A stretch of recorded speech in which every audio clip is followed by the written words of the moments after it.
सबिन अब भुन्टीको के होला त र अब भूमिकाको बिहे कसले गर्दिला त आउनु यसै बारेमा केही कुराकानी गर्न सक्छौँ। त्योभन्दा पहिला हजुरहरूलाई भुन्टी सेल एकदमै मन पर्छ त्यसको लागि अवश्य पनि एक लाइक र सब्स्क्राइब गर्नुहुन्छ भन्ने आशा राख्दै आजको मेन विषय त यो कुरा अरूसँग भुन्टीले भनेकी छैनन् किनकि अहिले नै यो कुरा भन्दा हुँदैन पछि कुरा मिलाएर भन्छु अहिले मैले भन्दिनँ यो कुरा भनेर घर परिवारलाई दाइलाई आमा बुवाले कसैलाई भनेकी छैनन्। भुन्टीले भनेकी छिन् कि यही बेलामा यस्तो हुन पर्ने के गर्नु पहिला थाहा भएको भए नि हुन्थ्यो अब म के गरौँ भनेर एकदम टेन्सन लिइरहेकी थिइन्।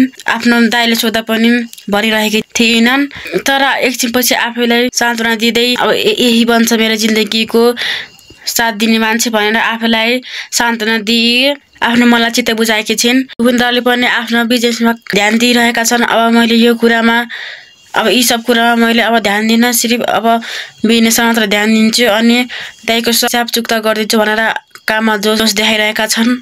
अब सायद भूपेन्द्रले पनि भुन्टी लिन जाँदैनन् होला किनकि अब आफ्नो काममा तर्खर गरिसकेका छन्। भूपेन्द्रले भनेका छन् कि अब म लिन जान्न आफै आउँछु त्यसलाई घर बनाउन मन छ भने आउँछ नत्र भनिसकेका छन्। अब भूमिका बिहे पनि मिलिजुली गर्नेवाला छन् किनकि मात्रै गरेको ती दाइ बाजु हो र तिनीहरूले पनि गर्न सक्छन् भनेर जेठबाजुले मिलिजुली भूमिकाको बिहे गरिदिलान्। अब भुन्टीले सिख पाएको हेर्न चाहनेहरू को हुनुहुन्छ कमेन्टमा भुन्टीले नभुनेर भन्दै म यहाँ बिदा हुन्छ। धन्यवाद।